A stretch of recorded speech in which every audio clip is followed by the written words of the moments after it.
এই মাছগুলোর নাম কি? দেখো তো বলো এই মাছগুলোর নাম কি বলো। এবার ঠাম্মা ওয়েট করবে একটা একটা করে। দেখো দেখতে থাকো তোমরা। দেখো এই দেখো কতগুলো, ওরে বাবা একটাতে হয়ে গেছে 70-80 কেজি হয়ে যাচ্ছে একটাতে। দেখো বাবা এত কষ্ট করে ধরে আমি গেছিলাম, বাবার বাবা কেমন ভাবে ধরে আমি তো দেখে অবাক। ভালো ভালো মাছ নিয়ে আসে।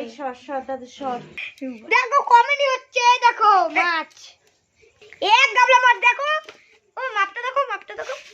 দেখো রে বাবা মাছগুলোকে দেখলো রে রে, নিজে হাতে ধরেছে এই মাছগুলো। ওরে বাবা রে পাচ্ছি না আমি ধরতে। 24 কেজি না 10 কেজি 24 কেজি উঠেছে এটা। 10 কেজি